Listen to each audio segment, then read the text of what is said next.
Biden's family speaks out from Camp David, and they are exposing the real reason that Biden lost the debate and it became an absolute disaster. Guys, you don't want to miss this. And guys, if you want to be kept up to date with all this, make sure and subscribe, leave a comment, tell me what you think, and click like. But guys, I want to go over this because there are so many things swirling around. But now, apparently, they are blaming his staff and they are trying to fire everybody. Take a look at this and then we'll discuss. Headline reads, Biden's family blames his staff and tells him to keep fighting. Joe Biden's family told him Sunday to fight on after his disastrous debate performance in a verdict delivered at the Camp David gathering for an Annie Leibovitz photo shoot, which, by the way, was from Time Magazine. Go check out my earlier video where Jill is basically taking over this campaign and taking over the marketing and PR. It's hilarious.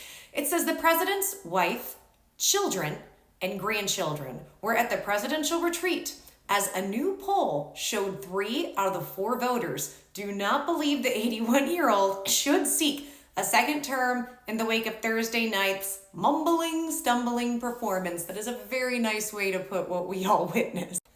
But instead of counseling the president to announce that he would not seek a second term, the Bidens blamed his staff for failing to prepare him to take on Donald Trump, the New York Times reported. It's not that they failed him to prepare to take on Donald Trump. They failed Biden to take on Biden. They failed Biden to get his body and mind to function correctly. I love that they're still trying to blame this on Donald Trump, who just wasn't prepared to deal with it. No, you weren't prepared to person. You weren't prepared in a medical sense because nobody has gotten that man the medical help he desperately needs. And I'm not saying that as an insult. I'm saying it as a concerned citizen saying he needs medical help. And apparently his family doesn't care to get it for him. The strongest voice came from Hunter Biden. Oh, Hunter, the moral authority, Hunter.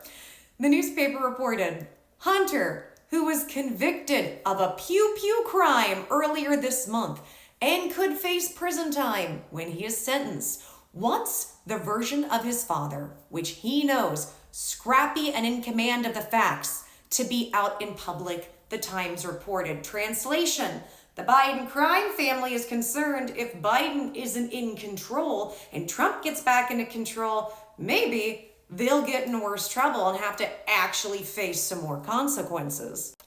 At least one of his grandchildren was reported to have voiced interest in taking a more prominent role in his re-election campaign. Biden talks to his grandchildren as often as once a day, but none have yet taken an active role in his campaign, probably because they're smart and they see the writing on the wall. The spectacle of the Bidens being photographed by Leibovitz, the renowned Vanity Fair photographer, during an existential crisis for the presidency is unlikely to convince internal doubters that the family are taking it sufficiently seriously. But it was the blame game at Camp David, which may present the gravest difficulty for Biden, who has traditionally relied on a tight inner circle and who has never been known to have a rift between it and his immediate family. His family was said to have pointed the finger at the power couple he relies on, the personal attorney, Bob Bauer, and White House senior advisor, Anita Dunn. Bauer played Trump during days of debate preparation at Camp David after writing a book which explained how he had done it for the 2020 debates. Dunn is a constant presence in the West Wing, but a rift between the couple and his family is a new element of drama, which will cause fresh agita for the Democratic establishment.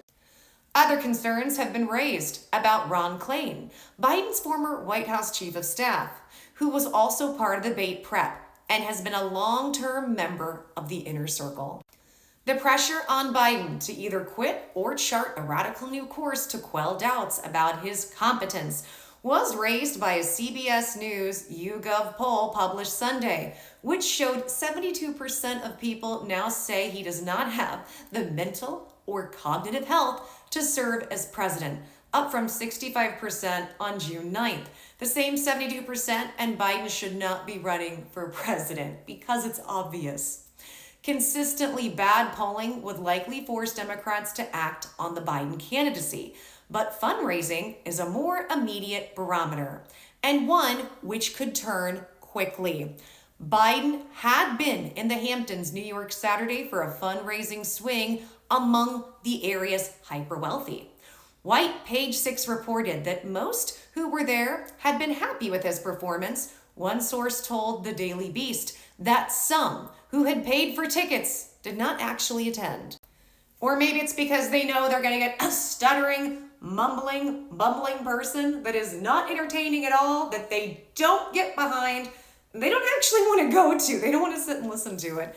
One of those who did attend, former Donald Trump aide Anthony Scaramucci, wrote on X that the president was reading from a teleprompter and had done well, but added, "This is not going to be enough to prove the American people that he's up for another 4 years." Scaramucci has publicly endorsed Biden and spoken out forcefully about the need for Trump to be kept out of the White House, making his intervention a significant expression of public doubt. Those who are running down ballot from Biden are also concerned about cash. One senior lawmaker told Exwa Sunday, "Every single donor, and I'm only calling major donors, is furious and wants him to step aside." Can you imagine putting that much money into this guy to watch him do what he did and have that man lying to you for weeks, months, years about what's going on? Underlying the anxiety is concern that Biden's elderly appearance at the Thursday, it's not just the appearance, it's what he says, it's everything about him. At Thursday's debate has been an issue known to those closest to him and carefully managed since the beginning of his presidency, as we've all been pointing out. Exwa reported Sunday that household butlers in the White House residence had been sent home early, cutting their exposure to the president in the evenings, while a former deputy director of White House photography used Instagram to describe apparent effects, an effort to protect the president from scrutiny. Chandler West had been the photography aide for January 2021 to May 2022 and told Exwa, "The debate was not the first bad day, and it's not gonna be the last." Of course it's not. We saw him crap his pants allegedly. He had used Instagram stories after the debate to say that Biden should step aside. "I know many of these people and how the White House operates. They will say he has a cold or he just experienced a bad night. But for weeks and months in private, they have all said what we saw last night. Joe is not as strong as he was just a couple of years ago," West was reported to have written. White House spokesperson Andrew Bates hit back at West, suggesting to Exwa that he was an example of an individual who would prefer to spend more time with the president. Doesn't make any sense. And actually, the person in the article is correct because we heard a slew of things. Oh, it was one bad night. It was one bad debate. He had a cold. Remember, guys, he and the Democrats were in control of this debate. Everything was done within his favor, and Trump agreed to all the rules and mostly stuck by them. He actually had worse behavior than Trump. And so I just think it's so funny. It's one excuse after another as to why he actually did bad and whose fault it is. Maybe we should start looking in the mirror and seeing that Biden and his whole family and the people around him are liars, that the Democratic Party are liars, and even the Republican Party are liars, guys. None of these people are great, and that's why so many people, me included at this point, are throwing our energy more behind Trump. Because in a lot of our opinions, we are actually voting for a guy based on who is least likely to possibly, allegedly, be diddling children. And also, most of us can't afford to live. Under this presidency, we cannot afford to live, and I don't think any of us can afford to go into poverty anymore, nor should we have to live that way. What do you guys think about all this, and what do you think about all these excuses and who's at fault? Tell me your thoughts, leave a comment. Also, guys, if you like this video, give it a like, subscribe. I'm gonna keep you up to date because this is the most entertaining, terrifying circus I've ever seen.